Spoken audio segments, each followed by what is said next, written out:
કલ્પૂસ home ટેસ્ટમાં તમારું સ્વાગત છે। આજે આપણે બનાવશું ડાકોરના ફેમસ એવા ગોટા। તેના માટે આ રીતે જે ગોટાનો લોટ આવે છે તે મેં લઈ લીધો છે।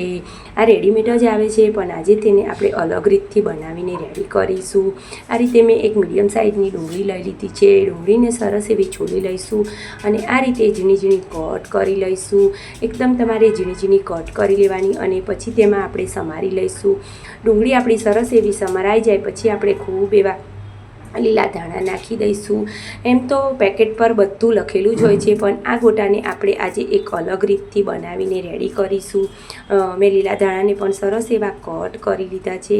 આપણા લીલા ધાણા કટ થઈ જાય પછી આપણે તેમાં એક અડધી વાટકી જેટલું દૂધ નાખી દઈશું।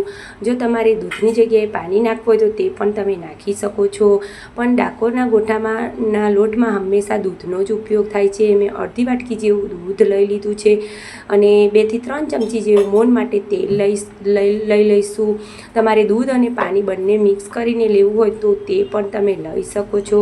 સરસ એવું મિક્સ કરતા જઈશું આ રીતે, અને પછી તેમાં આપણે જો જરૂર લાગે તો પાણી કાં તો દૂધ પાડીને રેડી કરીશું। અને આ રીતનું તમે જોઈ શકો છો, તમારે આ રીતનું કઠણ જ બેટર રાખવાનું। તેને ઢાંકીને થોડી વાર માટે રહેવા દઈશું અને એક બાજુ મેં તેલને પણ સરસ એવું ગરમ કરવા માટે મૂકી દીધું છે। આપણો ગોટાનો લોટ સરસ એવો સેટ થઈ ગયો છે અને આપણું તેલ પણ સરસ એવું ગરમ થઈ ગયું છે। આપણે તેમાં મીડિયમ સાઇઝના ગોટા પાડી લઈશું। તમારે જે સાઇઝના પાડવા હોય તે તમે પાડી શકો છો, પણ મેં મીડિયમ સાઇઝના ગોટા પાડીને રેડી કરી લીધા છે। અને આ ગોટાને તમારે મીડિયમથી હાઈ ગેસની ફ્લેમ પર તળવાના, બહુ ફાસ્ટ નહીં રાખવાની।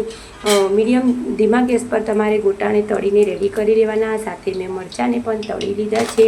આપણા સરસ એવા ગોટા બનીને રેડી થઈ ગયા છે, તમે જોઈ શકો છો। આ રીતે ગોલ્ડન બ્રાઉન થાય ત્યાં સુધી તમારે સરસ એને થવા દેવાના।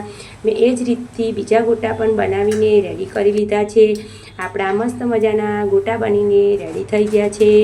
તેને આપણે સર્વ કરીશું। મસ્ત મજાના ગોટા અને સાથે ઠંડુ ઠંડુ દહીં અને સાથે મરચાં, ઉપરથી થોડું એવું લાલ મરચું સ્પ્રિંકલ કરી દઈશું। આપણા મસ્ત મજાના ફેમસ એવા ડાકોરના ગોટા બનીને રેડી છે। તમે તેને ગરમા ગરમ દહીં સાથે એન્જોય કરી શકો છો। તમને મારી આ રેસીપી ગમતી હોય તો મારી ચેનલ લાઈક કરજો, સબસ્ક્રાઈબ કરજો અને શેર કરજો। તમારો ધન્યવાદ। જય માતાજી।